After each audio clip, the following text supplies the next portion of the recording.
Senyores i senyors, l'espectacle comença. Recordeu que no està autoritzat a enregistrar ni fer fotografies i que s'han d'aturar els telèfons, no en silenci, sinó apagats del tot. Així evitarem possibles senyals acústiques i lumíniques que dificulten l'atenció de l'espectador i, en la mesura del possible, procureu no tossir. Moltes gràcies.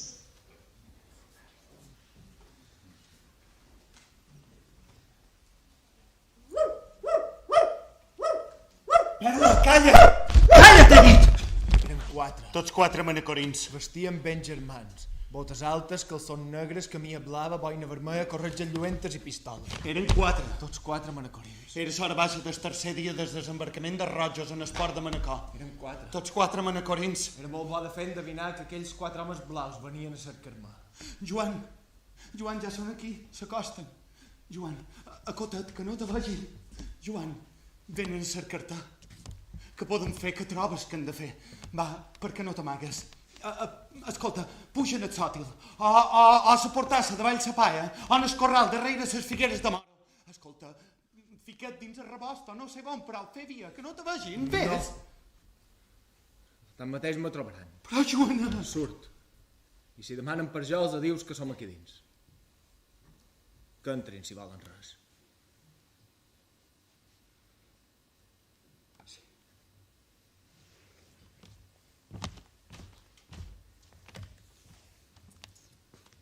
Què voleu?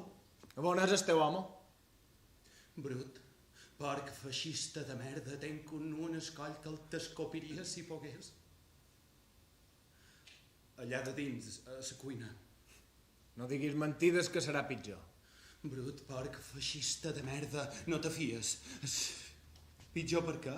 Què li fareu al meu amo? Ei, per què han revoltat la casa? Dins la cuina és. Entrau i el veureu. Entra i tu i el faig sortir. Brut, porc, feixista de merda, no te fies, tens por d'entrar-hi, fa 3 dies que vos espera. Sí.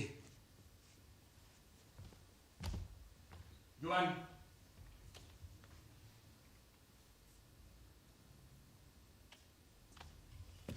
T'has recolzat damunt el cantó de la taula per aixecar-te. Llavors, quan ja no hi siguis jo, també posaré la meva mà damunt el mateix lloc d'aquesta taula just on l'has posada tu. També retiraré la cadira que te feia nosa per sortir de la cuina. També aniré mirant cada bocí de paret que vas mirant mentre et surts. El calendari, la taca d'humitat que no hi ha calç que la llevi. L'estampa del caçador veien guàlderes i llebres mortes dins el serró i beguent vi. I besaré. Sí, no te'n riguis. Li donaré una besada a la maneta d'espany del nostre quarto que passant has tocat fent-li una moixonia. I estendré els braços com tu, una a cada rebranca del portal de l'entrada i aclucaré els ulls i te tornaré a sentir a dir. Què hi ha de nou? Què voleu? Has de venir nosaltres. On? Ja ho veuràs. I per què? Ja t'ho diran! Vinga, passa endavant. Ei, altres 3! Veniu, que ja és aquí! Els altres deixareu d'enrevoltar la casa. Sí, vosaltres, Damià, Biel, Jaume, i tu. Sí, home. Sí, vosaltres. Que fes com si no mos coneixem i mos coneixem de tota la vida. Sí, vosaltres, bruts, porcs, feixistes de merda. Abans de partir has dit... Tornaré pret, Sebastiana. Tornaré pret, Sebastiana. No m'espereu per sopar. No m'espereu per sopar. La nina que faci bonda. La nina que faci bonda. Adéu, Adéu, mon pare. No passis ànsia, Joanet. La nina farà bonda. No, pots estar tranquil. I ton pare el cuidaré millor que mai. I jo sempre t'esperaré. No me cansaré mai d'esperar-te. Però i tu? Qui te cuidarà, tu, Joanet? On me tornareu, bruts, porcs, feixistes de merda? Te'n vas caminant dret com un fus enmig d'aquest quatre poca vergonyes. Espera, no corris tant, no frisis tant, que envoltar la camada ja no te podré veure.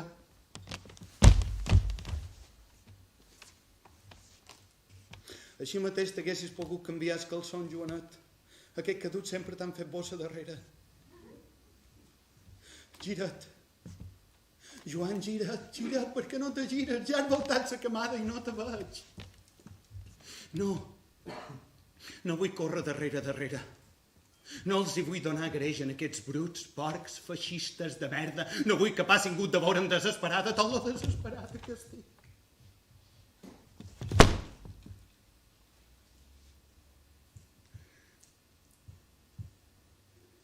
Demà aniré al poble ben d'hora, a Trenc d'Alba. Demà aniré al poble ben d'hora per demanar si ets a la presó i per demanar permís per veure't. M'enduré el matalàs. Sí, enganxaré el mula en el matalàs, en el carretó i t'aduré el matalàs. Segur que a la presó no n'hi deu i jo no vull que hagis de dormir en terra. No, de cap manera. Enganxaré el mul en el carretó i t'aduré el matalàs nostre, que està amarat de la teva olor, de la meva olor, de les nostres olors, que fa olor de nosaltres. Olor de fa 3 dies. 3 nits, Joan. 3 nits fa que me digueres que potser seria la darrera vegada.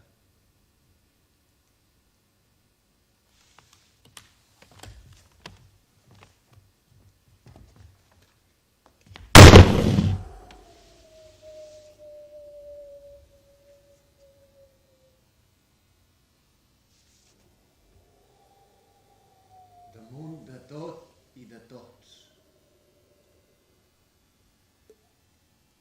Com sempre ha caigut la nit. Una nit on els estels cap a altres cels han fugit. Així que s'han adonat que aquest era un cel errat.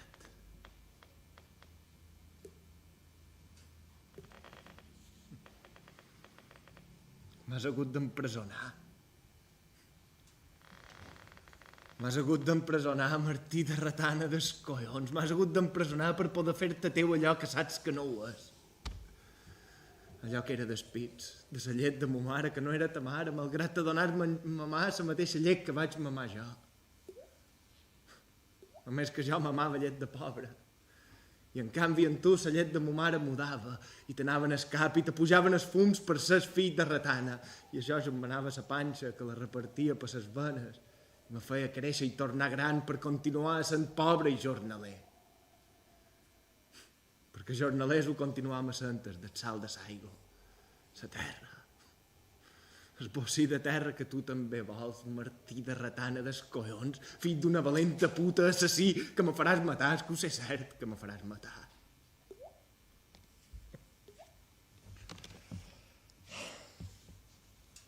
I jo t'estim. Me sents, Martí? T'estim.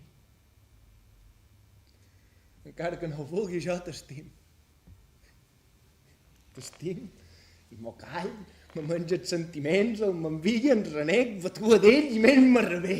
I me queda de dins, amagat, aferrat a qualsevol racó de la meva persona i me crema. Me crema seguit. Però t'estim. T'aprecio, Martí, no hi puc fer més. I quan ningú no me sent, m'ho dic a mi mateix amb tanta ràbia com gust.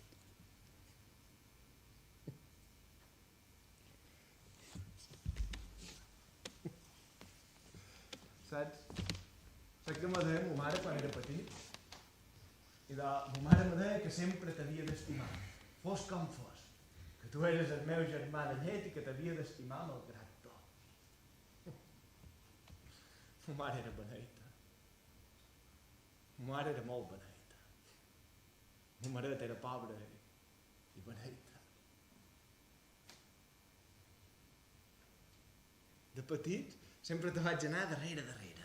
Darrere, talment un quissó esperant un joc, pendent de la teva voluntat, que ja era de ferro. I tu te n'aprofitaves. Vaja que sí. I me feies fer de merda caner, i m'escopies a la cara, i me pegaves coses pel cul, i fins i tot me compixaves de cap a peus per provar si pixant de 5 passes en fora encara m'arribaves.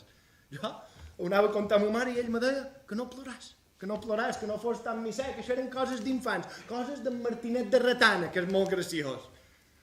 I jo, plorant, encara t'estimava. Mon pare sempre me deia... Colló, més que colló! Deixa-la anar! No hi tornis més per Ratana! Quan haguérem fet el servici, me digueres... Ei, ja n'hi ha prou de Martí per aquí i Martí per allà. M'has d'anomenar l'amo Martí. L'amo Martí. I ma mare me deia que tenia raó, que tu eres l'amo. I mon pare, colló, més que colló, deixa-la anar. L'amo de Ratana ho arribaràs a qualque dia, però tu seràs l'amo de Salt de Saigo. Fins quan, Fins quan? L'amo Martí de Ratana. Fins quan ho seré jo l'amo de Salt de Saigo? Perquè m'han duit aquí, perquè tu has donat l'ordre. No se torbarà molt a fotre'm 2 tirs d'esquena paret i el Salt de Saigo ja serà teu. Per això vares néixer. Per ser l'amo de tot. Ventura així oblidaràs la llet de ma mare. La que ma mare és per haver matat ta mare. La que també vaig mamar jo i la que mos fa ser germans a mitges. Segur que penses... Segur que ho penses, l'amo Martí de Ratana des collons, fill d'una valenta puta, assassí. Segur que penses que si me mates és l'única manera que el Salt de Saigo pugui ser teu. T'ho penses i t'equivoques. Allò que no saps ni te penses és que jo en morir-se mon pare el t'hauria tornat en el Salt de Saigo. Sí, el t'hauria tornat. Segurament el t'hauria tornat, els contes a veren. Mos hauríem entès, els hauríem fet barrines, segur. Després de tot, ja li donara satisfacció a mon mareta quan te va surant la llet del seu pit esquerre. I mon pare ja ha gaudit molt d'anys de veure com ton pare no el va poder tombar mai. De manera, l'amo Martí de Ratana des collons, fill d'una valenta puta, m'hauràs mort de bades. Tindràs el Salt de Saigo en la meva mort. Però en lloc de servir-te d'alegria com t'hauria servit, te servirà de remordiment mentre visquis.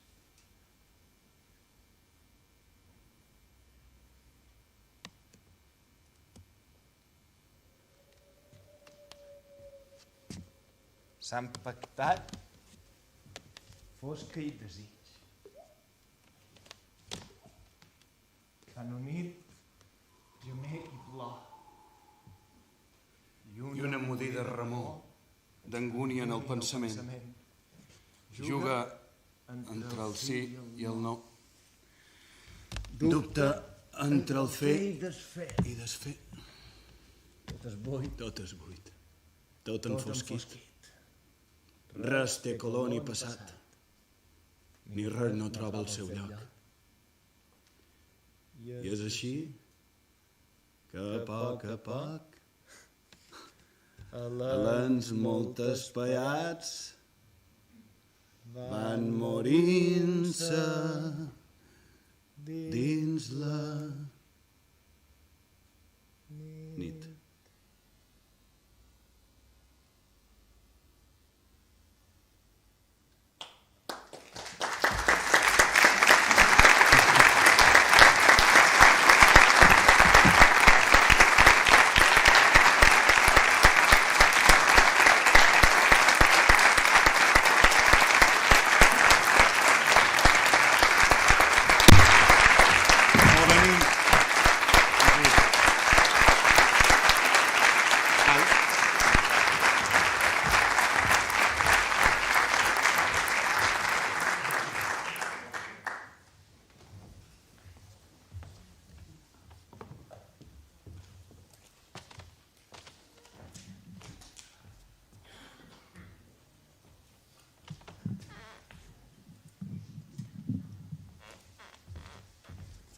bon vespre i benvinguts en aquest monogràfic d'Obrir per tancar, allà on volem contar sobretot tot el que va passar en revoltant en els fets de Sant Coletes.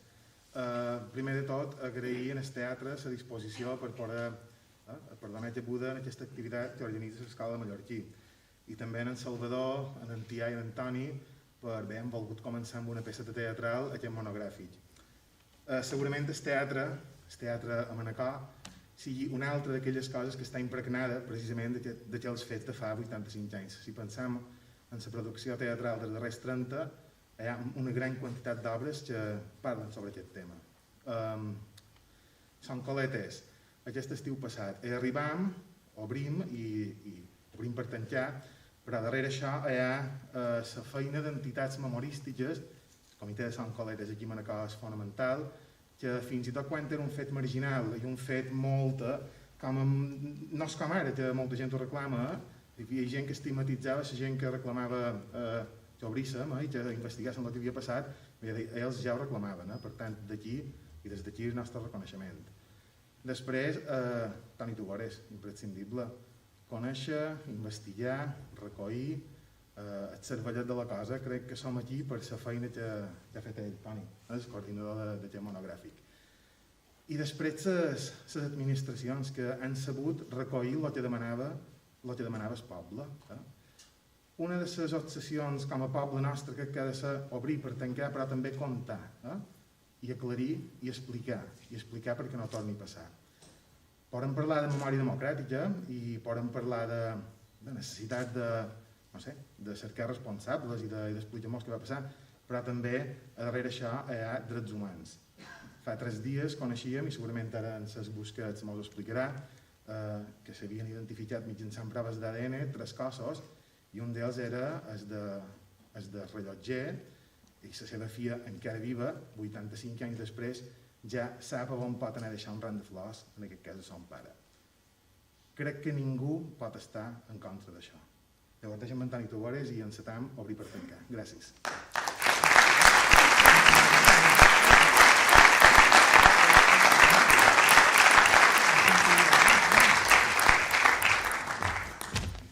Bones tardes. Intentaré ser molt breu perquè l'acte no s'allargui en excés.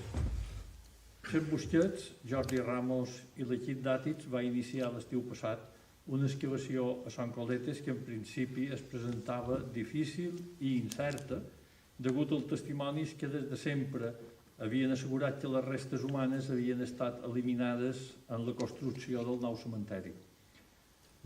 En part era cert, però no del tot. La meticulositat de l'equip, valorant qualsevol petit detall, va ser determinant per a l'èxit assolit. Però, a més de la professionalitat, voldria destacar la tasca informativa i pedagògica realitzada per Àtids, imprescindible per tots els que no som iniciats. Fet aquest petit preàmbul, puc dir que en Cesc Busquets és llicenciat en Història per la Universitat de Barcelona, especialitat en arqueologia i també arqueologia subaquàtica. És professor associat de l'àrea d'arqueologia del Departament de Ciències de l'Antiguitat i de l'Edat Mitjana a la Universitat Autònoma de Barcelona des de 1996. Ha participat com a arqueòleg, director, en més de 100 intervencions arqueològiques, especialment del món clàssic. Com a tècnic en patrimoni cultural, ha coordinat més de 300 estudis d'impacte sobre el patrimoni arqueològic, paleontològic i arquitectònic. Des de 2003 coordina projectes relacionats amb la guerra civil i altres conflictes bèl·lics del món contemporani. Ha publicat nombrosos treballs a revistes especialitzades i a congressos. És coordinador d'Àtids coordinador i cofundador d'Àtids des de 1993 i ha estat el coordinador del Pla de Fosses dels anys 2019-2020 de les Balears. Però per damunt d'un currículum brillant i extens, penso que en Cesc Busquets i els seus companys mostraren la seva qualitat humana que pogueren comprovar les persones que s'acostaren a Sant Coletes mentre es realitzaven les tasques d'exhumació. fa 2 mesos que va acceptar gustosament fer la conferència d'avui. El destí ha volgut que la seva presència a Manacor no pugui ser més oportuna després dels resultats que es donaren a conèixer només fa 3 dies i que han significat un bàlsam per a algunes famílies que podran tancar ara el seu cicle de dolor i també una esperança per a les altres famílies que ho esperen. Que en Cesc Busquets enceti avui el monogràfic de memòria històrica Obrir per tancar és un luxe per nosaltres, però també un encert, pens, de l'Escola Municipal de Mallorquí i una sort per a tots els que han vingut a escoltar-lo. Gràcies per venir, Cesc, i gràcies a tots vosaltres per acompanyar-nos.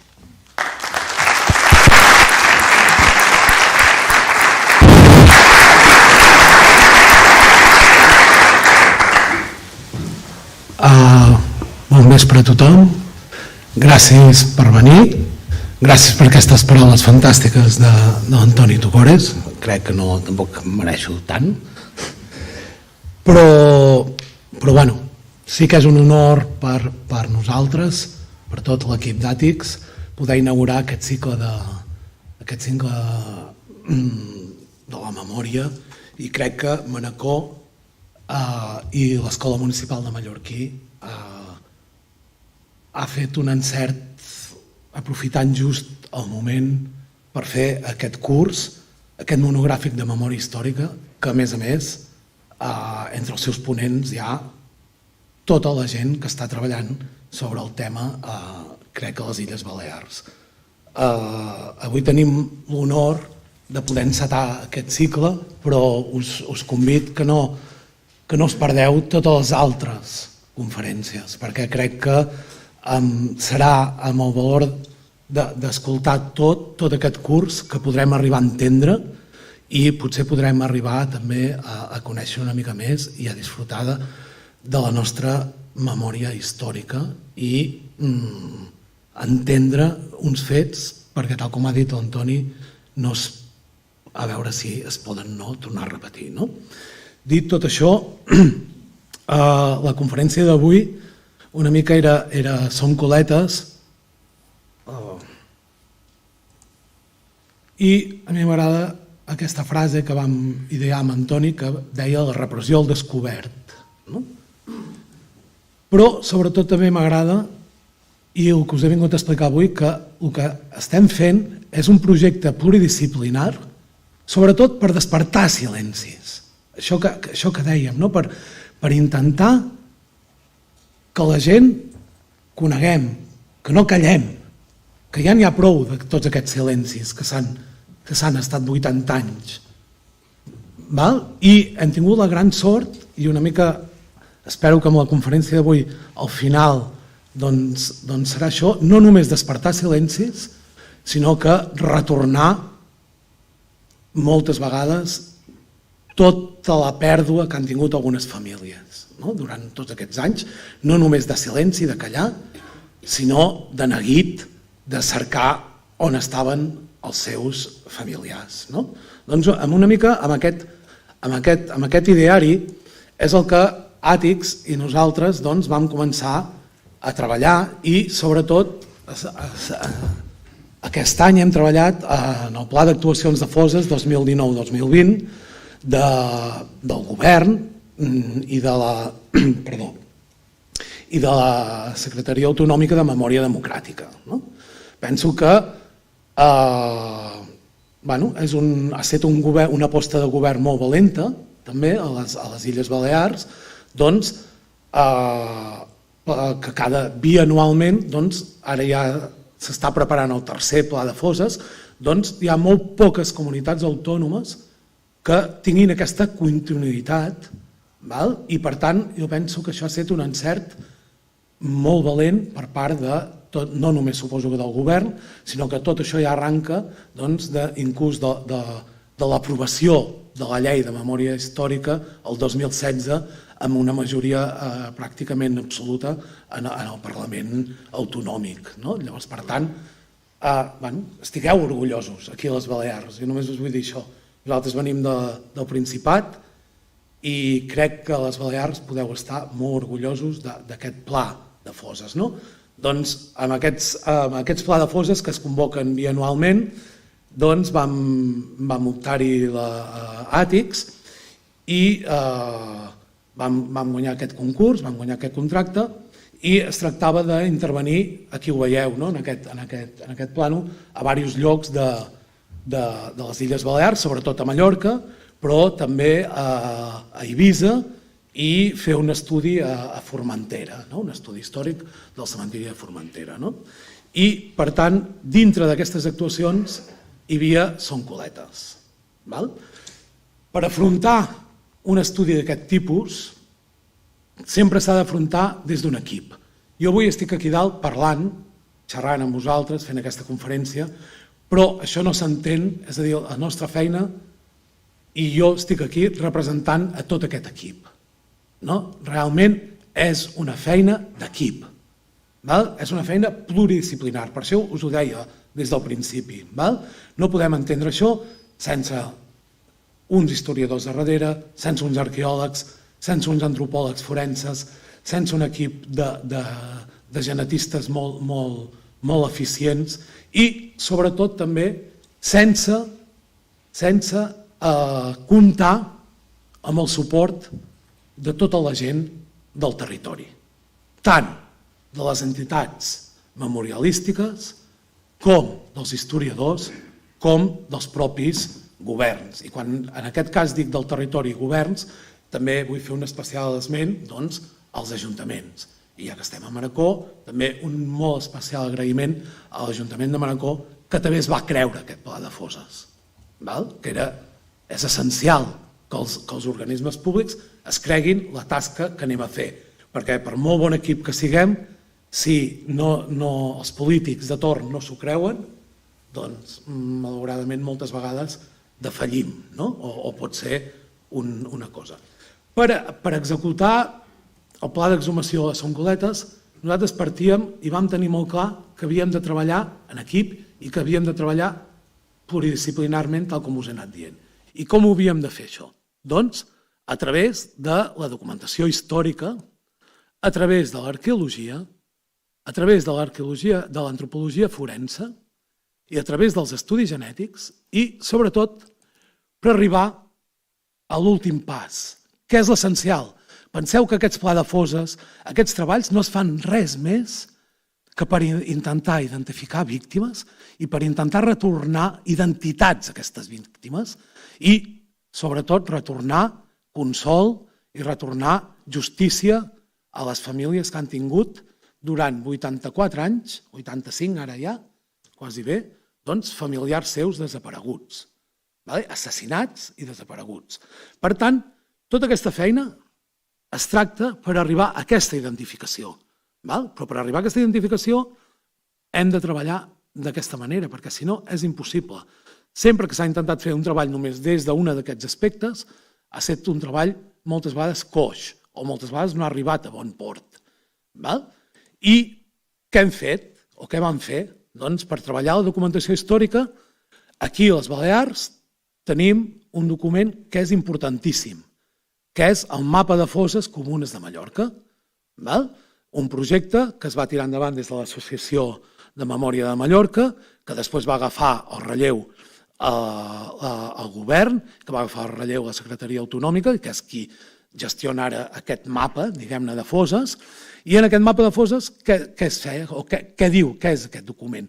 És un document en el qual es dona a conèixer tots aquells llocs, tots aquells indrets de totes les Illes Balears, en aquest cas de Mallorca, però també extensible a totes les altres illes, on hi pot haver-hi indicis que existeix una fossa o que existís un lloc on hi hagués víctimes assassinades, enterrades de la Guerra Civil. Què ens deia? Què coneixíem de Soncoletes a través del mapa de fosses? Doncs ens deia que Soncoletes va ser creat el 1820 com un cementiri relacionat amb l'episodi de la pesta bubònica. Això potser no ho passaré molt per alt. Crec que gran part del públic que esteu avui aquí vau tenir la sort de gaudir aquest estiu venint a veure in situ les excavacions, però si no el convido, ja que ho estem emetent també per streaming i per el canal de YouTube, doncs sí que m'agradaria fer una mica de repàs, doncs que el cementiri de Son Coletes era un petit cementiri que es va crear a l'any 1820 en un moment que va haver-hi una pandèmia, tal com l'estem visquent actualment. En aquest cas va ser la pesta bubònica, que va entrar pel llevant mallorquí i que en poques setmanes havia anat arrasant tots els pobles. Què va fer l'Ajuntament de Manacor? Amb molt bon criteri, i les autoritats militars d'aquella època van dissenyar un cordó sanitari al voltant de Manacor i van crear un cementiri per si hi havia víctimes, fora vila. Aquest petit cementiri no va haver d'acollir, afortunadament no va haver d'acollir cap víctima de la pesta bubònica, sí que de l'any 1820 a l'any 1823 aquest petit cementiri s'hi van enterrar-hi per qüestions segurament higièniques i per qüestions relacionades amb aquest moment de pandèmia. Tota aquella gent que es va morir durant aquest de 1820 a 1823 doncs els enterrava fora vila per si un cas, però no eren víctimes de la pesta bubònica. Aquest cementiri va quedar abandonat i es torna a fer servir a l'any 1936 per convertir-lo durant 3 setmanes, un mes, pràcticament en un centre d'extermini. S'hi van fer centenars d'execucions, d'assassinats, molts a fora els seus murs, altres a dintre els seus murs, i se'ls enterrava directament en aquell cementiri. Això ja ho anirem veient. Només us faig una pinzellada del que ens deia aquest mapa de fosses i ens deia que es havia de buscar aquest cementiri de Son Coletes. Què més havíem de fer en aquesta part de recerca històrica? Havíem d'anar a buscar aquelles entitats que havien treballat fins al moment en el territori. En aquest cas, tant l'Associació de Memòria de Mallorca com el Comitè de Son Coletes aquí a Manacor. Totes dues entitats memorialístiques havien treballat pràcticament des de feia una vintena d'anys, havien estat treballant en cercar noms de víctimes, en cercar famílies. Per tant, tota aquesta gent també vam fer els primers contactes i vam obtenir informació de qui eren aquestes víctimes, qui eren les seves famílies. Per tant, el nostre més sincer agraïment també a tota aquesta tasca feta per aquestes entitats. I, naturalment, a qui ens havíem de referir també? Ens havíem de referir als grans autors que havien parlat de qui eren aquestes víctimes i on les podíem trobar, aquestes fosses. I el primer de tot, com a llibre de capçalera, el Diccionari Vermell de Llorenç Capellà. Penso que sense aquest compendi no estaríem molts investigant el que estem investigant actualment. El mateix amb el Pare Massot, que tindrem la gran sort de sentir-lo en una propera conferència i que ens posarà al dia d'aquell llibre que és el Vademecum, és la Bíblia, per poder entendre què va significar i què va ser el desembarcament d'en Bayo a Mallorca. Naturalment, també hem de mirar tota la bibliografia i també hem de mirar aquella bibliografia feta per al règim franquista. En aquest cas, és un llibre de Miquel Duran Pastor, en el qual hi ha unes fotos fetes per al Conde Rossi, que són impressionants. I, naturalment, l'altra gran referència de Manacor, que és la Guerra Civil a Mallorca, aquesta col·lecció de documenta, i d'Antoni Tugores, que ens parla de la Guerra Civil a Manacor. I tots els altres llibres que ha anat editant l'Antoni Tugores. Moriren 2 vegades, La història robada, Víctimes invisibles. Per què? Perquè llegint, cercant, buscant, coneixent tota aquesta història, tots aquests autors que ens han reflexat, doncs podíem arribar a entendre què cercàvem, no? Què podíem estar cercant a Son Coletes. Naturalment, tota aquesta gent, gràcies a tota aquesta gent, doncs, ara podem saber noms reals de víctimes, tant dels historiadors com de totes les associacions que abans he dit, no? I m'agrada posar el mur de la memòria que tenim a Palma, doncs, en el qual hi ha tots els noms de les víctimes, inclús les d'aquí Manacor, no? Diguem-ne. I gràcies a tota aquesta gent, i per exemple us deia el llibre aquest de Duran, doncs comencem a conèixer rostres d'aquestes víctimes. Aquí tenim fotos dels milicians just abans de ser assassinats i enterrats a Son Coletes, no? Una primera tongada de finals d'agost i una segona tongada de milicians que van ser assassinats el dia del reembarcament, el 4 de setembre. I amb aquesta segona tongada, naturalment, no hem d'oblidar les famoses 5 milicianes, que tenim la sort de tenir aquests documents gràfics. Doncs penso que és molt important fer tot aquest recull previ, diguem-ne. Per què? Perquè a partir d'aquí podem començar a escriure una mica la història. I què ens diu la història? Ens diu que durant la repressió franquista, Manacor va ser potser dels 3 punts claus de repressió o dels 3 punts on la repressió va ser més significativa a tota l'illa de Mallorca. Tenim cementiri de Palma, tenim Porreres, que sort que aquests dies també hem pogut, tots hem anat seguint les notícies que s'ha pogut per fi també obrir i cercar quasi bé totes les víctimes, trobar-les, i l'altre gran punt era el Llevant i va ser Manacor, que durant, sobretot a partir del desembarcament de Baio el 16 d'agost del 36 i fins a finals d'any del 36 va ser pràcticament un lloc d'assassinats impunes i d'extermini. La repressió s'inicià el 17 d'agost, una vegada ja al desembarcament d'en Baio, les autoritats que havien fet el cop d'estat, no oblidem, des del 18 de juliol es havia fet el cop d'estat, i què es pensen? El 17 d'agost les autoritats falangistes creuen que es podia formar a tota la zona de Llevant el que en van dir la quinta columna, diguem-ne, és a dir, que hi hagués molta gent del Llevant mallorquí que s'anés afegint a tots aquests milicians que arribaven des del port de Barcelona i que la seva intenció era desembarcar en el Llevant, travessar tota l'illa i arribar fins a Palma. I les autoritats falangistes què van fer? Van desfermar, això suposo que en els propers dies, en les properes conferències, tindrem la sort que ens ho explicaran els experts reals en aquesta matèria. Jo només hi passo de puntetes per entendre, que és a partir del 17 d'agost, lligat amb el desembarcament d'en Baio, que aquí es comencen a fer assassinats impunament, sense cap mena de raó, només per perseguir a tot allò que sonés a roig o inclús a venjances personals.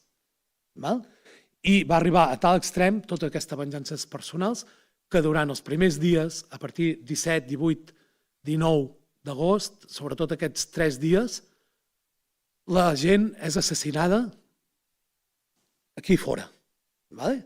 Estem just situats en el teatre municipal, aquí fora tenim el parc, i el que era el parc era l'antic cementiri de Son Mas.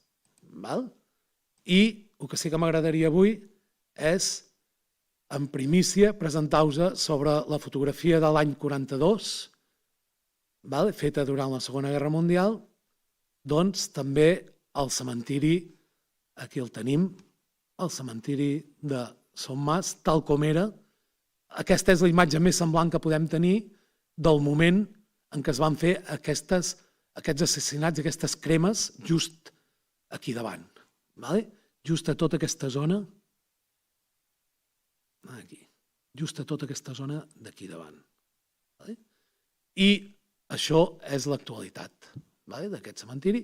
Nosaltres ara mateix estem situats just aquí. No sé si amb el cursor ho podeu veure. Estem en el teatre, Doncs estem en un extrem d'aquest antic cementiri. Doncs durant aquests primers dies de la repressió és aquí on es fan els grans assassinats, es fan caramulls de gent assassinada, se'ls arruixa amb benzina, es cala foc i la gent de Manacor es queixa. Clar, naturalment, si ens fixem, no?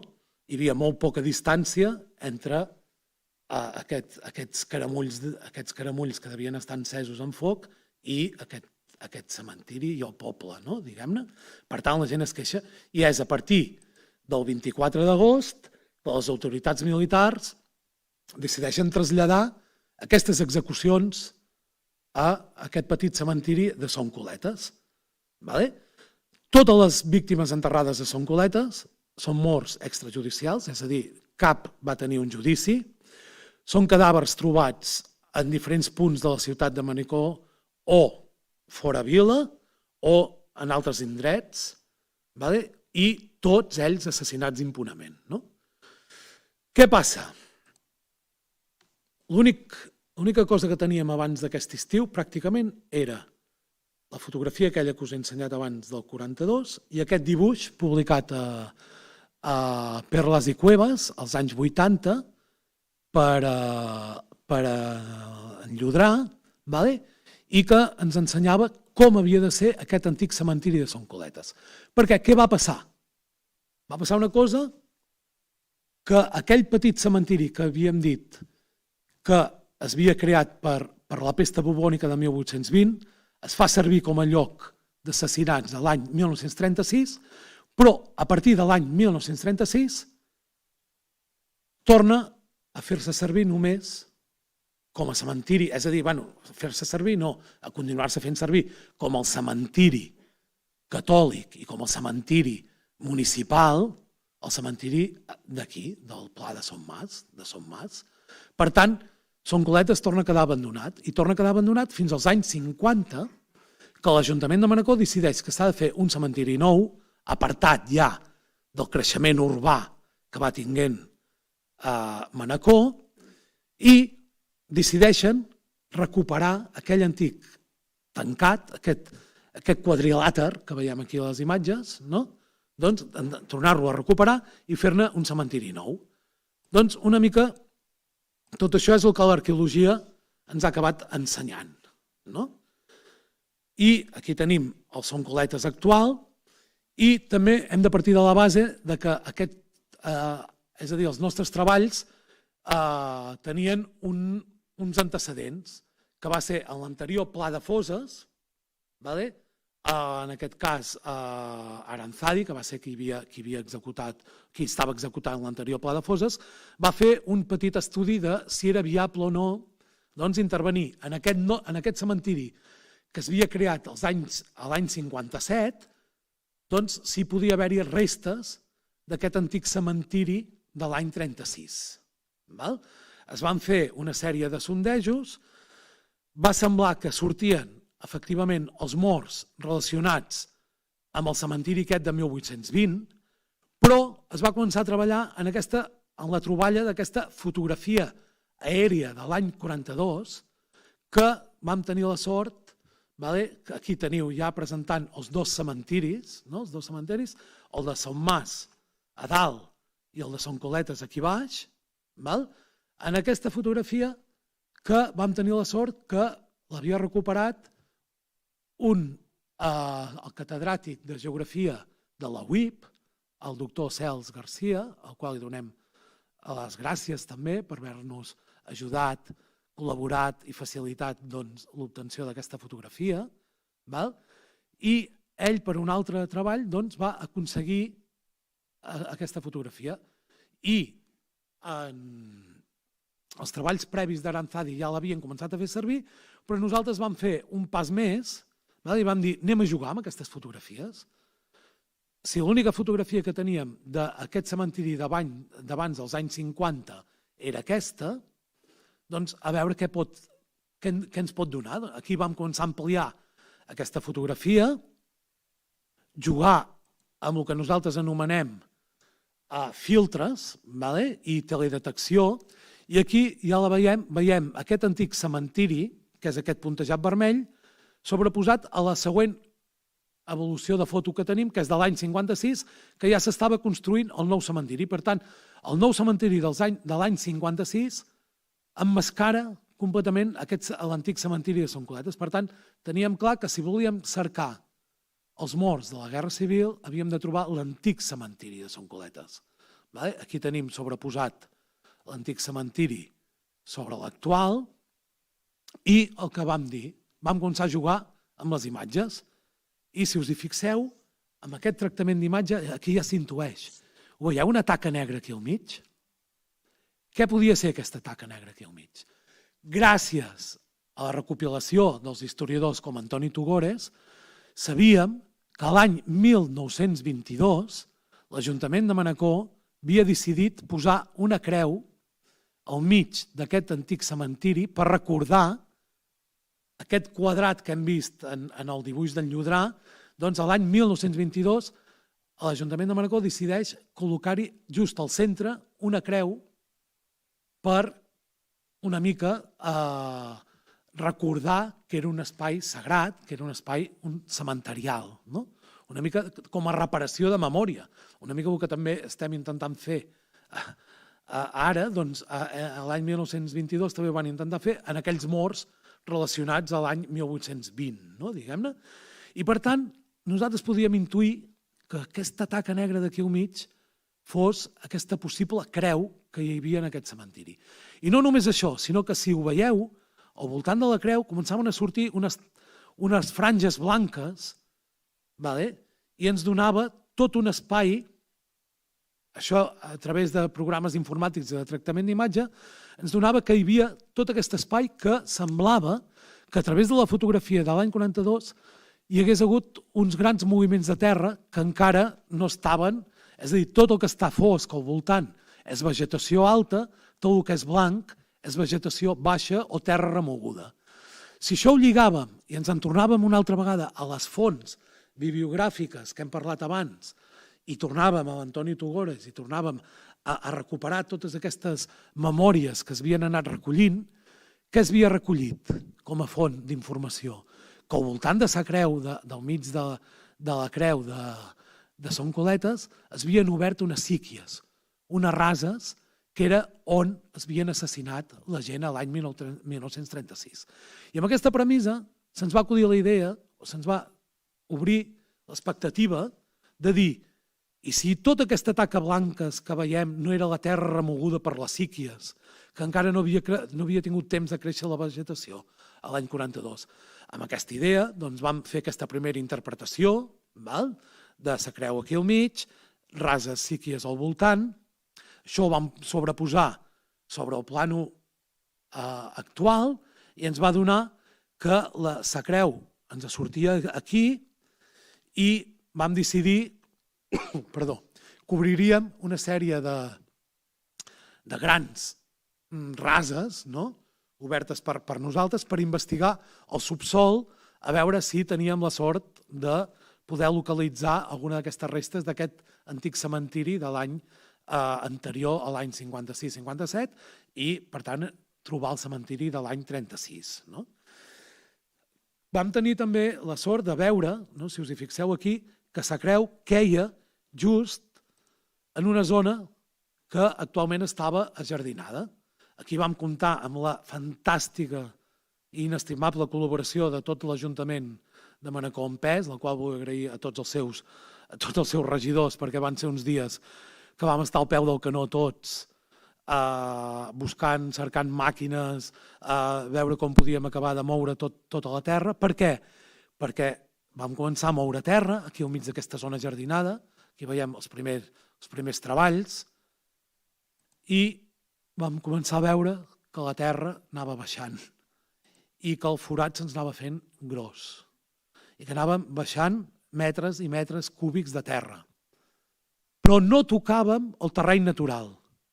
Enlloc tocàvem el terreny natural. Eren capes de terra sobreposades.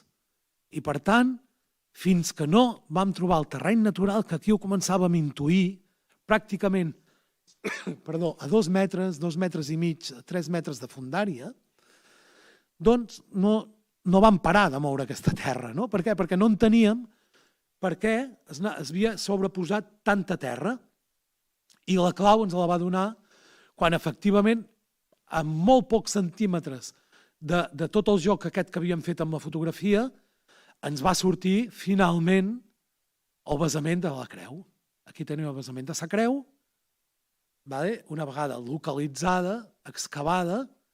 Aquí ens hem d'imaginar que aquí era ben bé el basament, aquí naixia una creu de ferro. Per tant, una vegada vam trobar aquest basament de la creu, vam tenir claríssim que havíem tocat el terreny natural que l'any 1922, per tant, a l'any 1936, havia d'existir el cementiri. I aquí va ser la primera victòria de tothom, no dels arqueòlegs, no de l'equip nostre, sinó una victòria de tothom, de creure's, els que es van creure aquesta feina i els que ens van deixar executar-la, també, perquè penseu que no van ser dies fàcils d'anar traient terra i metres cúbics de terra, i en un cert moment molta gent penso que no entenia què estàvem buscant, realment què estàvem cercant, fins que no vam realment trobar aquest basament de la creu i vam poder explicar que aquest basament de la creu no només era important perquè ens donava aquesta pista, sinó que, a més, i aquí sí que ja comença la feina de veritat dels arqueòlegs i dels antropòlegs, vam començar a detectar com al voltant d'aquesta creu ens sortien una sèrie de retalls, que aquí a la següent foto veureu millor, aquí us veieu que hi ha un canvi de coloració de la terra. Això més blanquinós és el terreny natural, això més marró són foses, retalls oberts. Vam començar a excavar aquests retalls, aquí els anem veient, i què ens va començar a aparèixer? Ens va començar a aparèixer aquests enterraments. Eren enterraments, eren les famoses síquies al voltant de la creu de la Guerra Civil? No. Eren tot tombes individuals, a les quals aquí podeu veure en la imatge molt ben col·locats, tots els enterraments a dintre, tots els braços amb creu, tots dignificats, tots amb la seva fosa molt ben senyalitzats. Per tant, què estàvem davant? Estàvem davant del cementiri de l'any 1820-1823. Aquests eren els morts de l'any 1820-1823. Però això què ens va fer? Ens va fer que gràcies a això vam poder començar a entendre realment com funcionava. Per què aquests tous de terra? Per què aquests 3 metres de sediment? I vam entendre una cosa que fins llavors potser no hi havíem donat gaire importància, i era que Son Coletes, a l'any 1820, recordeu-vos, es crea com un cementiri higiènic per evitar una pesta. I on el creen? On el fan? Doncs en una zona on hi ha explotacions de graveres. Què hi ha actualment encara en la zona? Hi ha totes les graveres. Aquí, en aquest plano, a partir de la foto de l'any 42, hem intentat reflexar aquestes coses lioloses. Són també totes les graveres que ja existien en aquell moment, que hem intuït a través de la foto. I veiem com just a Son Coletes, què era? Era un clot. Son Coletes era un clot, era una gravera ja excavada. Per tant, què fan a l'any 1820? Aprofiten aquesta gravera, aquest clot ja fet, per fer-hi un tancat i dir, si nosaltres ha d'haver-hi una pandèmia i ha d'haver-hi molts morts, els anirem acumulant aquí. I això ens fa que comencem a entendre com és que el cementiri a l'any 56, aquesta és una de les primeres imatges d'aquest cementiri de l'any 50, inaugurat a l'any 1957, doncs, perquè com estava fet? On era el cementiri antic? Aquí teniu tota l'explicació. En el gràfic de dalt, el perfil en verd seria el perfil que tenia el terreny natural i la muntanya a l'any 1936, a l'any 1820, quan es crea aquestes dues ratlletes vermelles, serien el cementiri de 1820. Què fa l'enginyer a l'any 1956? uns anys abans.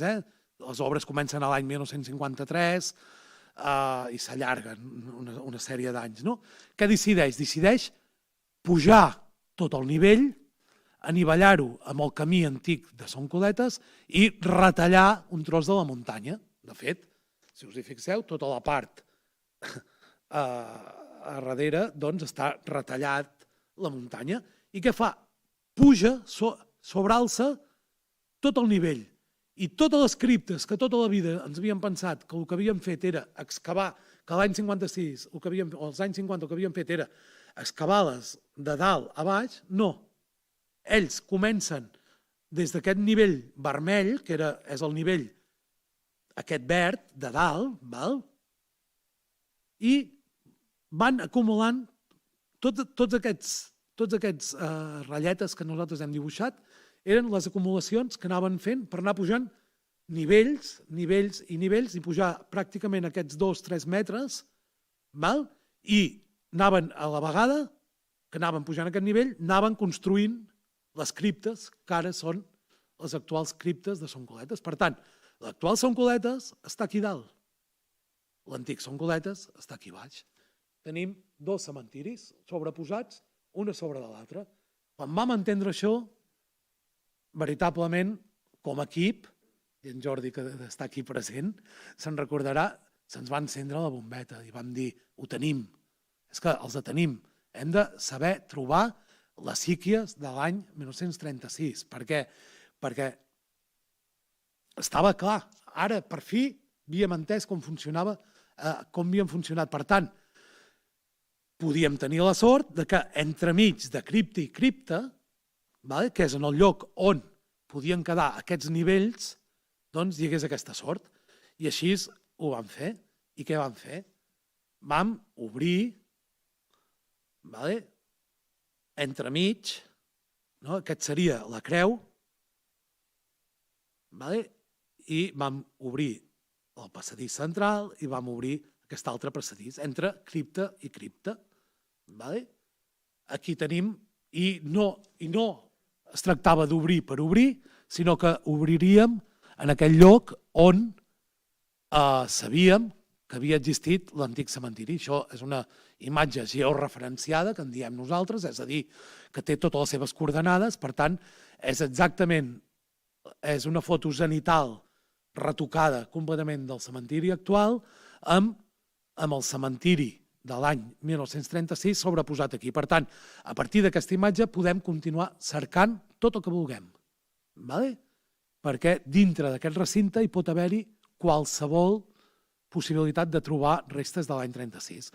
Vam començar en el passadís central, vam tenir mala sort en el passadís central, però el que nosaltres vam dir la zona 2, que seria entremig de la creu, que era aquesta zona d'aquí, i les altres criptes, que eren aquí, doncs vam començar a obrir. Ara ja sabíem, tots plegats, ja sabíem que havíem de baixar 2,5 metres, vam anar molt més lleugers, vam tenir tota la maquinària a punt, vam tenir tot a punt, vam poder baixar i, efectivament, va arribar un moment en què vam tornar a trobar tot de retalls. Però, a més aquesta vegada, per fi vam poder fer un crit, de dir, ja els tenim.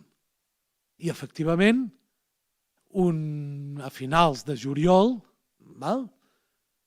vam detectar que en un d'aquests nivells que us he explicat que havien anat sobrepujant per anar construint el cementiri de l'any 56, en un d'aquests nivells es havien oblidat una cosa que els historiadors també ens havien dit, que era que als anys 50, a mesura que anaven construint el cementiri, anaven arrossegant, anaven emportant-se ossos d'aquests assassinats de l'any 36, els posaven a dintre un sac, els carregaven en un carro i se'ls enduien. Fora no sabem on. I què havíem trobat nosaltres? Havíem trobat que una d'aquesta gent que arreplegaven aquests ossos, tal com ens va dir el company, amic i entranyable Toni Tugores, penso que li devem amb ell la frase que va dir tenim la sort que algú va fer malament la seva feina.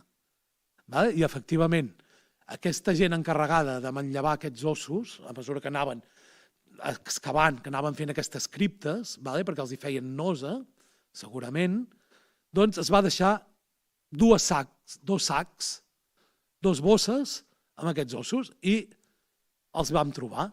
Aquí veiem, estem als nivells de les tombes del segle XIX, però aquí veiem com en un tou de terra hi trobàvem aquesta acumulació d'ossos i com vam saber que efectivament eren de la Guerra Civil. Doncs perquè vam començar a trobar objectes relacionats amb aquests ossos sueltos.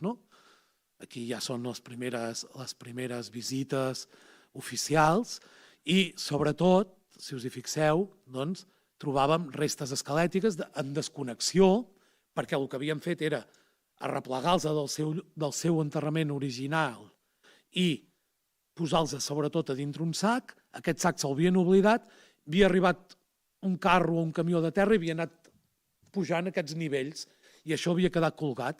I entremig d'aquests ossos que havien arreplegat, què vam trobar? Doncs vam trobar un crani, però també vam trobar una sabata. I no només això, sinó que vam trobar una bala de 9 mil·límetres, vam trobar un encenedor, vam trobar tot d'objectes que ja ens començaven a dir claríssimament que estàvem realment trobant aquestes víctimes de l'any 36. Però, a vegades la tasca dels arqueòlegs som una mica capquadrats, m'agrada dir, però sí que m'agrada dir una frase que l'he passat molt ràpid abans, i que segurament molts de vosaltres ja me l'heu sentit dir moltes vegades, de que només cerquem o només trobem allò que cerquem i només cerquem allò que coneixem.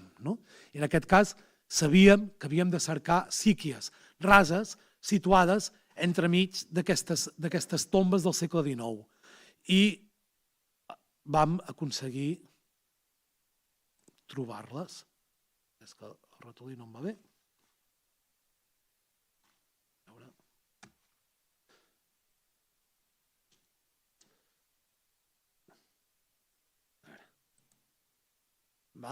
I aquí tenim la primera d'aquestes rases situades entremig, aquestes síquies situades entremig de les fosses, i efectivament a dintre d'aquesta síquia ja vam començar a trobar enterraments, assassinats, mal col·locats. Aquí veiem com braços estesos, per tant ens estaven denotant que no estaven ben col·locats com aquells que hem vist abans, que tots estaven braços en creu, sinó que aquí estaven pràcticament abocats, tirats, mal enterrats, diguem-ne.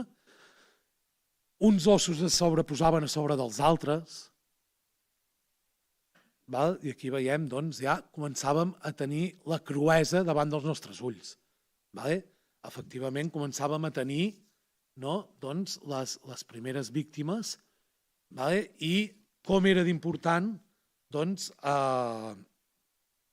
posar al descobert tota aquesta repressió, diguem-ne. I aquí començàvem a veure com aquests cossos anaven vestits, se'ls havia enterrat tots vestits, això és una cremallera, botons, i vam trobar que en aquesta síquia del mig, al final vam trobar 4 cossos sobreposats una sobre de l'altra. I aquí veiem la gran tasca que una vegada comencem a excavar, una cosa que s'ha de fer és, primer de tot, entrem els arqueòlegs i trobem la síquia. Hem vist que estàvem rascant. Després entrem els arqueòlegs juntament amb els antropòlegs forenses i el que fan és excavar, netejar, perfilar, que n'hi diuen, que en diem a nivell perfilar tots els ossos perquè quedin tots els ossos a la vista i puguem després exhumar-los i tenir molt clar com anem fent aquesta exhumació. Per tant, és una tasca que s'ha d'anar documentant de mica en mica, s'ha d'anar treballant. Aquí ja veiem amb tota la feina feta, els 4 cossos que estaven pràcticament fent escaleta uns amb els altres.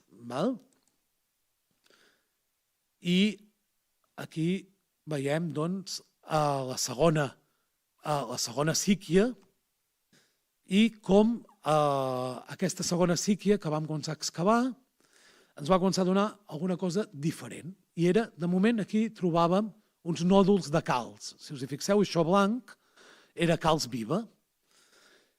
I tots anaven amb sabates, però, malauradament, tota la seva part, des del tronc fins al cap, havia quedat fora. O sigui, què havien fet? Els havien extret per poder construir just aquí, això d'aquí, és la paret d'aquestes criptes de l'any 56.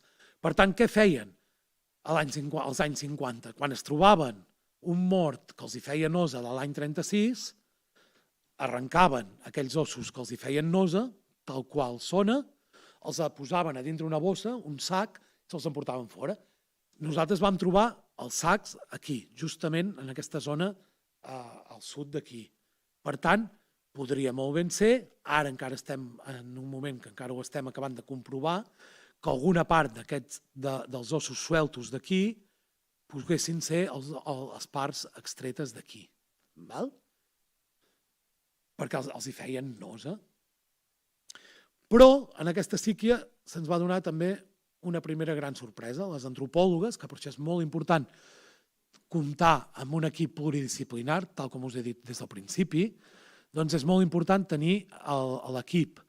L'equip i sobre el camp ja van començar a notar que aquests dos enterraments semblaven pertànyer al cos de dues dones de sexe femení.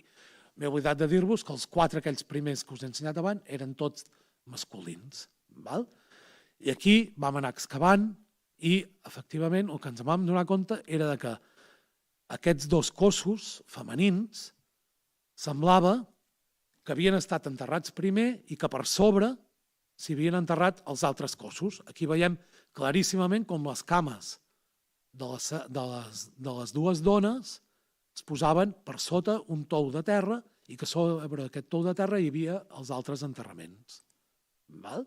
Aquí veiem els enterraments des de dalt i aquí ja seria tota la síquia. Una vegada anem extraient cos per cos i aquí tenim el cos de les dues dones. Segurament molts vau poder venir a Son Coletes, però si no, altres són les primeres imatges que veieu realment de com vam trobar les dues dones.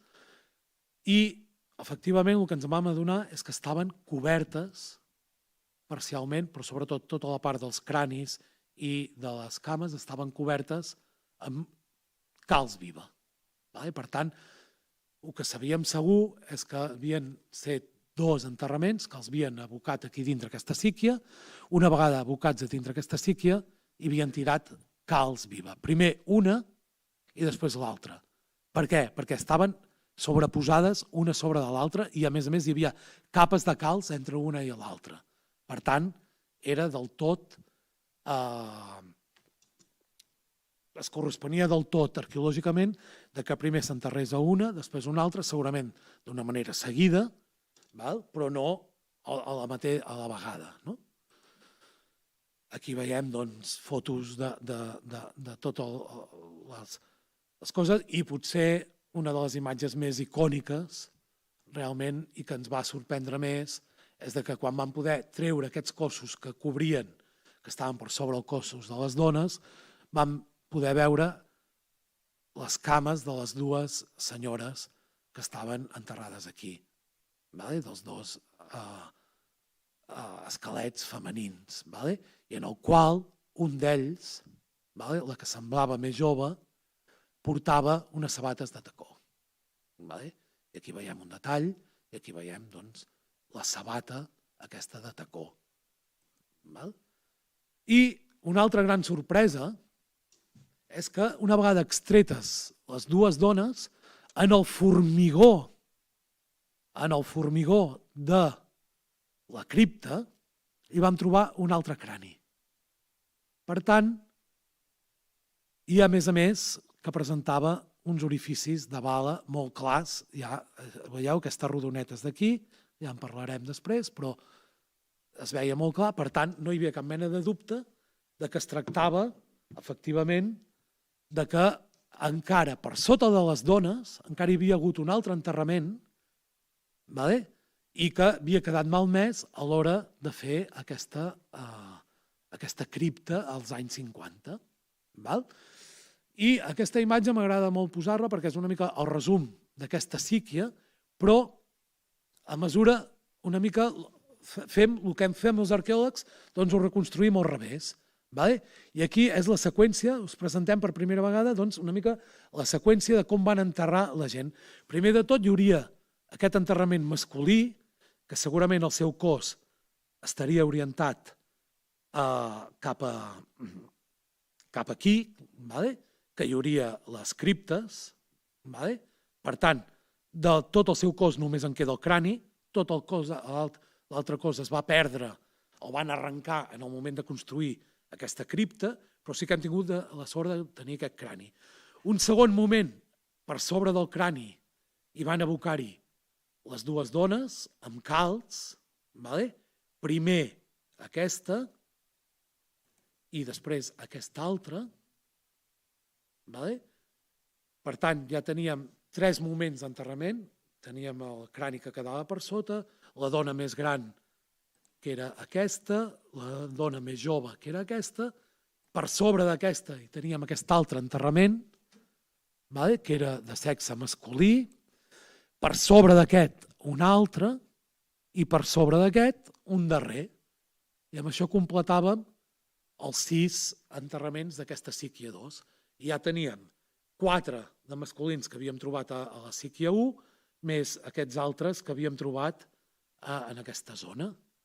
Vam rebre els savis consells de l'Antoni Tugores a veure qui podien ser aquelles víctimes que estàvem trobant. Van ser moments en què vam intentar obrir a tota la gent, ensenyar, penso, una mica la lliçó de tot això, i vam continuar, aquí veiem amb les visites guiades, mentre nosaltres anàvem excavant, i vam continuar obrint el que ens semblava la tercera síquia situada entremig dels enterraments, aquests del segle XIX. Aquí veiem enterraments del segle XIX molt ben posadets, i aquí veiem com un enterrament d'aquests del segle XIX quedava totalment afectat i per una síquia, i que dintre aquesta síquia hi tornava a haver 6 cossos mal posats. I aquesta vegada, a més, la materialitat, l'estudi dels materials, i que és molt important quan obrim una fossa poder estudiar els objectes i materials que van relacionats en cada un dels enterraments, perquè ens serviran per fer-ne una identificació, però també ens serviran per saber, i en el cas d'aquí Manacor era molt important, per saber si podien ser víctimes milicians o no, i en aquest cas, comptar amb potser, i no perquè sigui el meu company, amic i col·laborador, però comptar amb un especialista de la materialitat arqueològica de la Guerra Civil com és en Jordi Ramos, penso que no té desperdici, perquè és dels personatges que veu un objecte, és un dels pocs arqueòlegs, podríem dir, a tota la península ibèrica, que veu un objecte de Guerra Civil i sap perfectament a què atribuir-lo.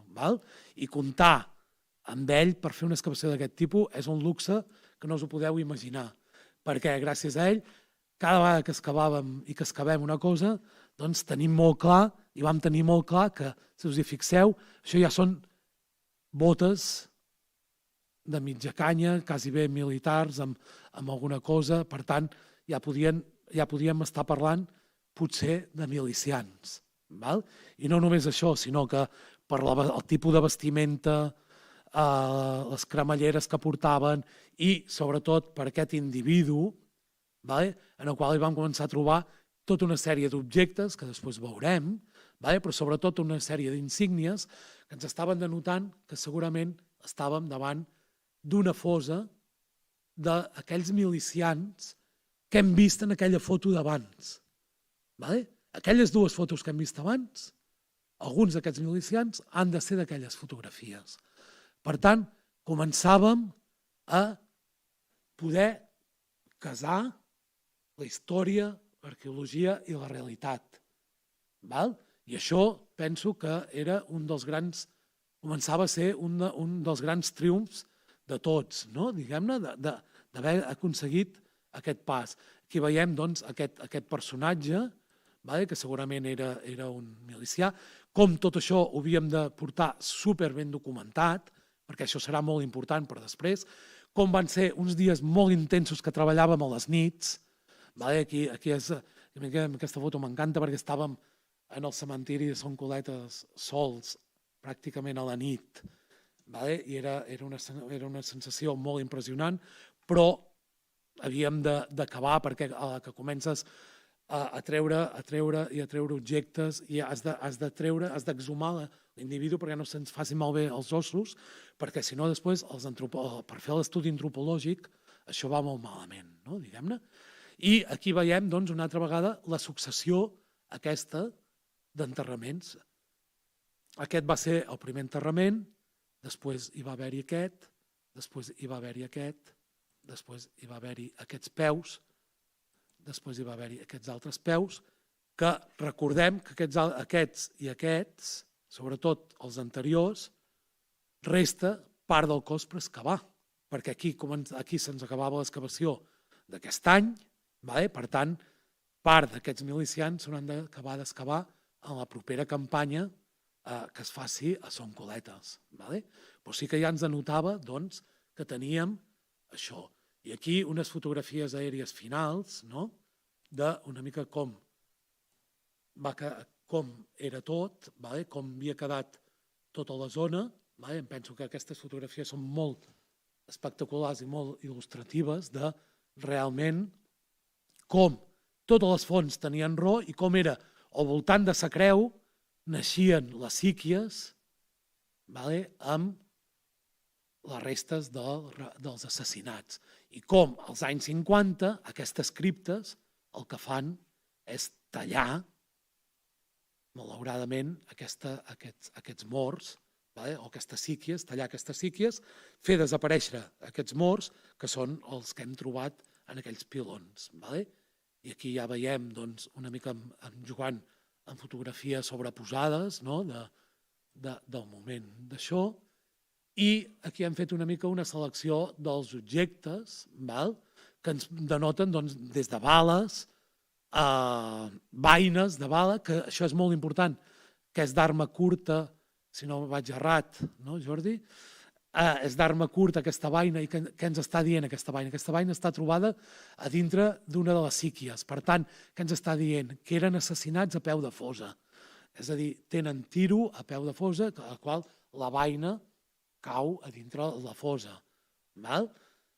Objectes d'ús quotidià, com pot ser aquest matxero, objectes segurament relacionats amb les tortures, o que això és un filferro que segurament devien lligar alguna de les víctimes.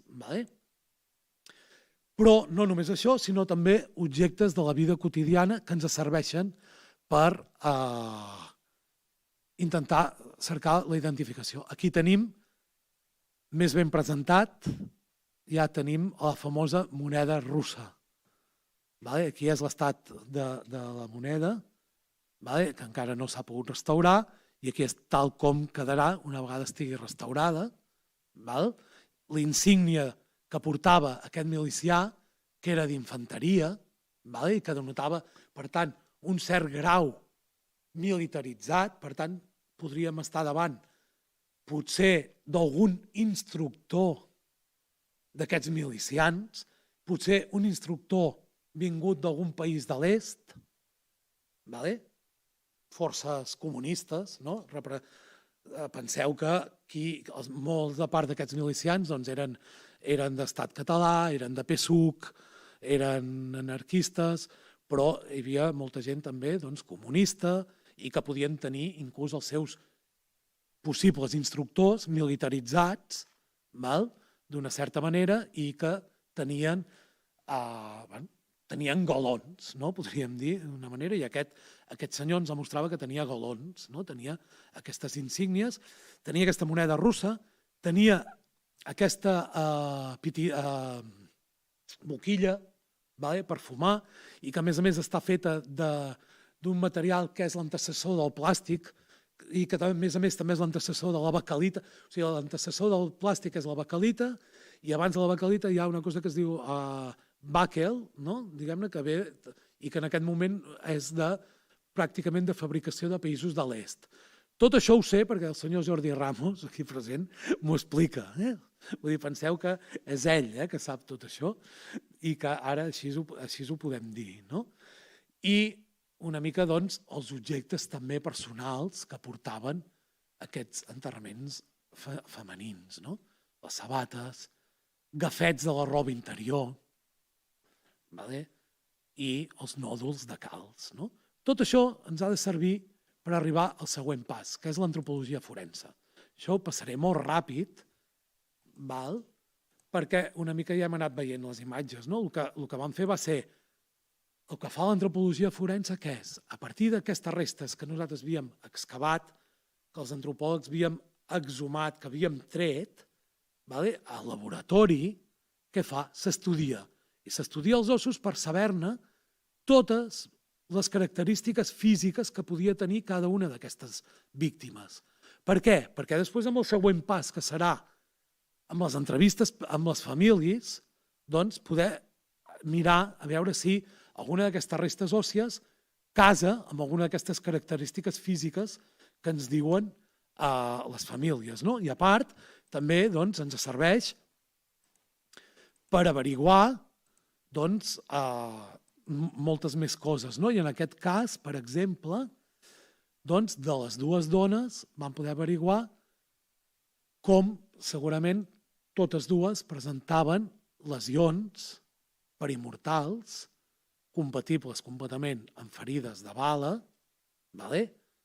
i no només compatibles, sinó que fetes per bales de 9 mil·límetres. Aquí tenim un dels orificis d'entrada a la part frontal, i aquí veiem restes de dintre el crani encara.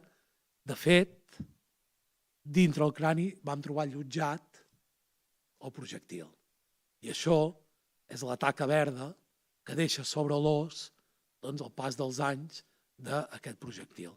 Per tant, l'antropologia forense i la participació de tot l'equip en el qual hi ha metges forenses ens dictamina quina causa va ser la seva mort. En aquest cas, podíem dir perfectament que havien estat assassinades amb tiros al front.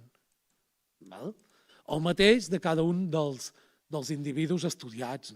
Era molt important les males posicions i la reconstrucció que després poguéssim fer de tot això, perquè ens servia també per veure totes aquestes lesions perimortals que presentaven. Pràcticament tots els individus trobats presenten lesions perimortals produïts per bales, per tant, tots ens indiquen, i tot per bala de 9 mil·límetres, per tant, podem quasi bé assegurar que són tot execucions fetes amb armes curtes. També estudiem, en aquesta fase, també s'estudia, és a dir, com era aquest cos abans de la mort, és a dir, tot allò que fos ante mortem, abans de la mort. Per què? Perquè seran característiques que després podem preguntar, per exemple, si tenien molta càries, si els hi faltava les dents, si no els hi faltava les dents, si tenien dents, implants de dents d'or, o algunes vegades hem trobat alguns implants de dents, etcètera, i tot això és molt important per fer tot aquest estudi. I tot aquest estudi ens ha de portar a la identificació. Al final, a Son Coletes, per mostres d'ADN, teníem els 12 individus trobats a les fosses, i al final vam recopilar de totes aquelles restes que hem vist sueltes, d'aquells caramulls, vam poder recapitular 34 fragments que s'han pogut portar a estudiar, a fer ADN, en el qual sabrem, a partir de l'ADN, podrem identificar realment quin nombre d'individus final haurem trobat a Son Coletes. Tenim els 12 individus trobats a dintre les síquies, 6 en una, 4 en altre, 6 a l'altre, més un nombre indeterminat del qual sabem que mínim són 2 persones més, per això des del principi havíem parlat de 18 persones a Son Coletes, però ara, a partir de l'estudi antropològic, podem dir que tenim 34 fragments que estem estudiant, que hem d'esbrinar d'aquests 34 fragments quants pertanyen a la mateixa persona, quants no, o són persones diferents. Amb això podrem tenir un nombre total de víctimes, almenys localitzades a Son Coletes en aquesta campanya. Quina pota més fem per la identificació? Fem els estudis genètics. Com es fa? Ara no entraré a explicar-vos què és la genètica, però sí que només m'agradaria que us quedés clar aquest esquema que està molt ben, penso que està molt ben explicat. Tot ésser humà, tenim 3 classes de DNA. Tenim el DNA nuclear, que és heretat per tots els nostres avantpassats, és a dir, que rebem dels nostres pares i de les nostres mares, rebem una sèrie d'ADN, però llavors, depenent del sexe, rebem una cosa o una altra. Per exemple, entre dones es transmet el que s'anomena l'ADN, el DNA mitocondrial, i en canvi els homes transmetem el que anomenem el cromosoma Y, heretat pels homes. Per tant, tot això és molt important perquè en què consisteix la identificació genètica que nosaltres volem fer. Volem identificar a partir del DNA dels ossos trobats, mirar si existeix referència amb un DNA d'algun familiar d'aquests que cerquen víctimes. Per tant, és molt important moltes vegades buscar aquests 3 marcadors, el que és el marcador autosonòmic que es diu STRS, això són paraules tècniques genètiques, però sí que és important, o sí que ens agrada, si més no, donar-vos-ho a conèixer, perquè això és el que realment cerquem. Quan fem anàlisis d'ADN, busquem aquests 3 marcadors. Aviam si podem aconseguir tant dels ossos com dels familiars el màxim possible d'aquests 3 marcadors. Hi haurà vegades que, clar, si els familiars són homes, no tindrem mitocondrial. Si els familiars són dones, no tindrem cromosoma Y. A l'inversa passa el mateix amb les víctimes. Si la víctima és una dona, ho tindrem mitocondrial. Si la víctima és un home, tindrem cromosoma Y. Per tant, tot això és molt important a l'hora d'establir qui i quins són els factors limitants per poder fer una bona identificació, perquè si no ens preguntaríem i com és que fins ara hi ha tan poques identificacions, malgrat s'està excavant molt, no només a Balears, sinó a tota la península ibèrica, s'està excavant molt, s'estan trobant moltes víctimes, però costa molt casar l'os trobat amb ADN familiar. Per què? Perquè hi ha uns factors molt limitants. Per una banda, hi ha els anys que han passat dels ossos. Penseu que han passat 85 anys en molt males condicions. Per tant, aquests ossos van perdent ADN. Però, per l'altra banda, també és molt important quin arbre genealògic podem arribar a obtenir, és a dir, qui són els donants d'ADN dels familiars vius. Malauradament, com més ens allunyem del contacte directe de la víctima, pitjor. És a dir, clar, l'ideal haurien set fills, filles, germans, pares, inclús de les víctimes. Han passat 85 anys. Anem tard.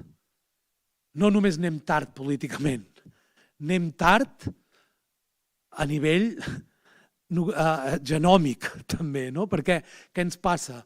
Que l'ADN humà, a mesura que anem passant generacions, es va dividint.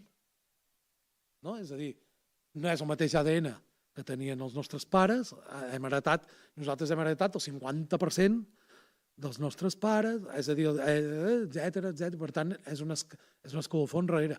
Amb què juguem ara? Juguem que queden molt poques fills directes, filles, queden molt pocs germans de víctimes, cada vegada en queden menys. Per tant, hem de córrer molt a fer aquests estudis. Per què? Perquè cada vegada quedaran menys gent.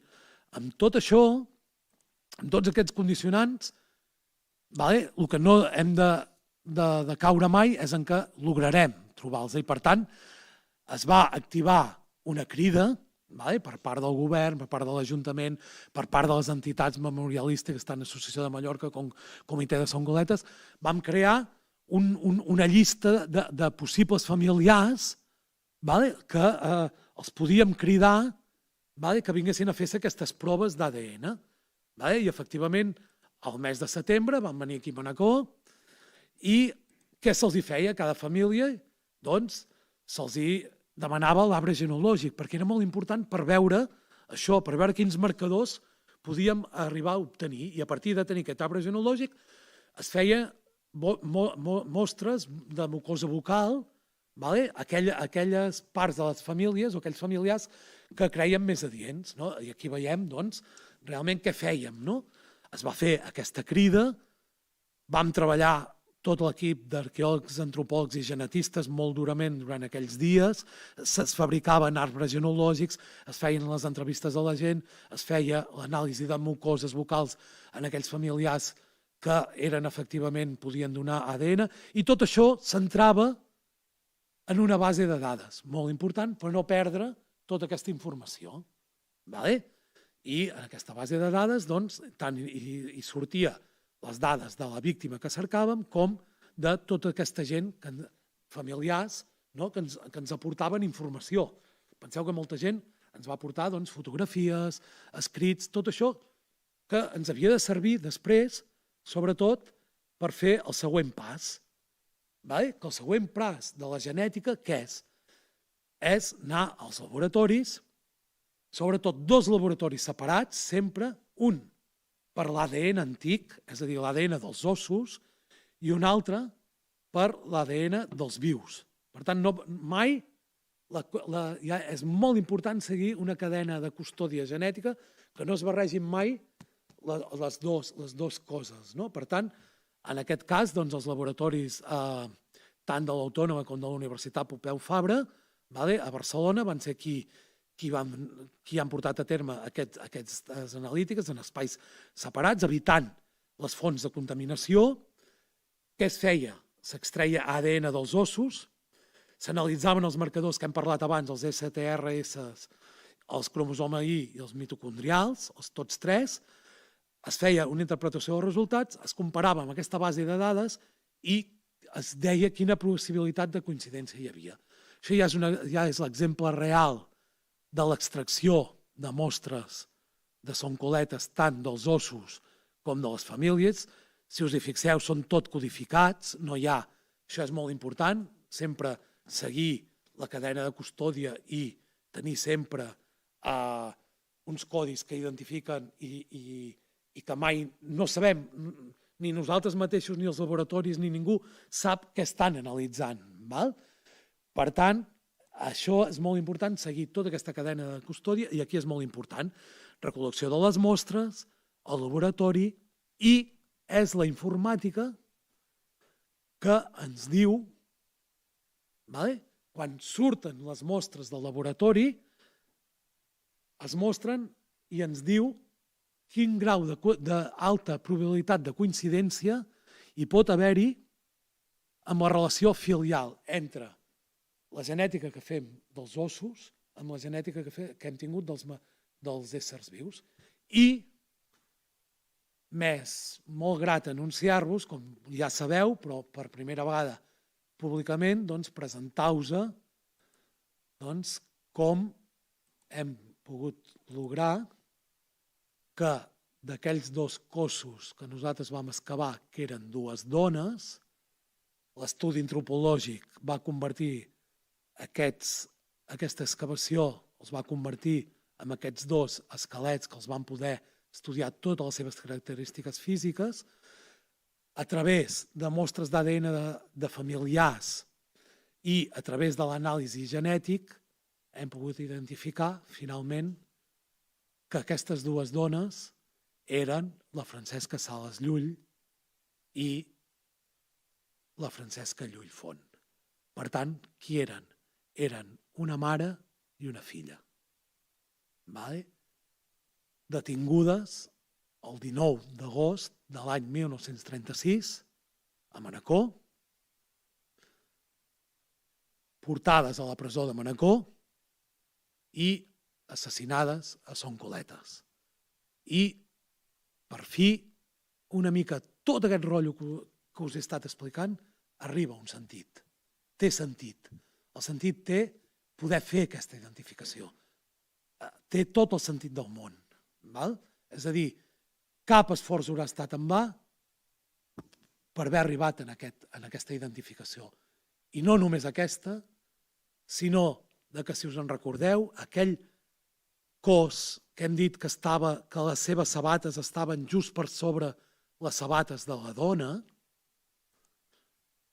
i del qual, desgraciadament, només conservem la part baixa perquè es van endur als anys 50 tot el tronc quan van fer les criptes, però sí que d'aquest estudi van poder determinar, aquest estudi antropològic, que era un home robust, fort, que havia de medir 1,75 m perquè tenia uns ossos molt potents. Es van poder fer proves d'ADN amb familiars i us puc presentar, per fi, a l'Antoni Alomà i Mas. Un senyor alt, robust, segurament de més de 1,75 m, i que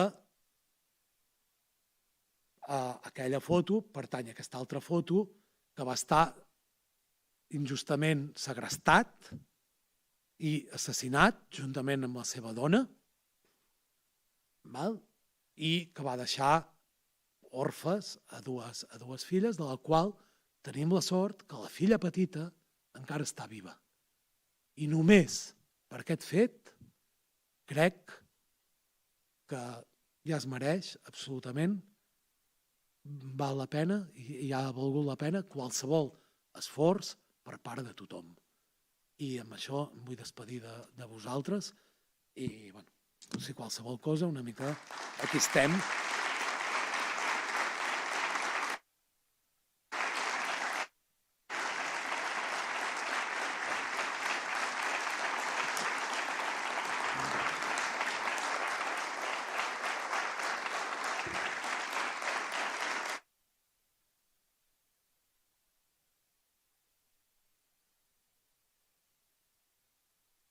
Perdoneu, però crec que l'aplaudiment se'l mereix. Crec que sí que l'aplaudiment ens el mereixem tots i crec que se'l mereix d'una vegada per totes les famílies de les víctimes. I sí que m'agradaria que com a mínim féssim un fort aplaudiment per totes les famílies.